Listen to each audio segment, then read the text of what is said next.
আমাদের চারপাশের অর্থনীতির চাকা ঘোরাতে খুবই গুরুত্বপূর্ণ একটি মাধ্যম হলো টাকা। কিন্তু প্রশ্ন হলো, সরকার চাইলে কি টাকা ছাপাতে পারে? সম্প্রতি বাংলাদেশের অর্থ উপদেষ্টা সালেউদ্দিন আহমেদ বলেছেন, আওয়ামী লীগ সরকার 60,000 কোটি টাকা ছাপিয়ে অর্থনীতির নানা ব্যয় নির্বাহ করেছে। তবে আমরা কি জানি কেন এই টাকা ছাপানো হয়েছে? এর পিছনে কি জটিলতা রয়েছে? টাকা ছাপানো মানে অর্থনীতিকে একটি সামান্য ধাক্কা দেওয়া। এটি খুবই সূক্ষ্ম একটি প্রক্রিয়া। সরকার বা কেন্দ্রীয় ব্যাংক ইচ্ছা করলে টাকা ছাপাতে পারে না। টাকার চাহিদা নির্ভর করে দেশের অর্থনৈতিক কর্মকাণ্ড, বৈদেশিক আয় এবং বিনিয়োগের উপরে। যত বেশি কলকারখানা চালু হবে, প্রকল্প বাস্তবায়ন হবে, তত বেশি টাকার প্রয়োজন পড়বে। কিন্তু এর মানে এই নয় যে সরকার চাইলেই টাকার প্রিন্টিং মেশিন চালু হয়ে যাবে।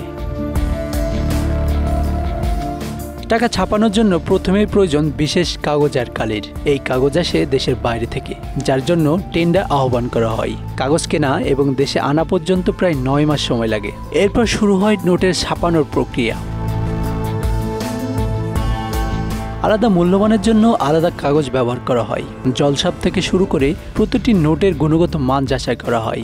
10, 20, 50, 100 এমনকি 500 এবং 1000 টাকার নোট বাজারে আসতে 17 থেকে 26 দিন সময় লাগে।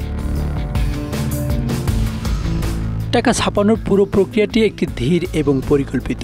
এটি সাধারণ কাগজের টুকরা নয়, বরং এটি অর্থনীতির শক্তি।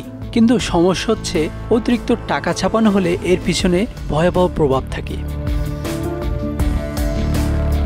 অতিরিক্ত টাকা ছাপালে মুদ্রাস্ফীতি বেড়ে যায়, পণ্যের দাম আকাশচুম্বী হয়ে যায়, যার ফলস্বরূপ সাধারণ মানুষ বিপদে পড়ে। অতিরিক্ত টাকা ছাপানোর কারণে বাজারে টাকার মান কমে যায়। এই মুদ্রাস্ফীতির কারণে পণ্যের দাম বেড়ে যায়, আর এর শেষ হয় সাধারণ মানুষের দৈনন্দিন জীবনের কষ্ট দিয়ে।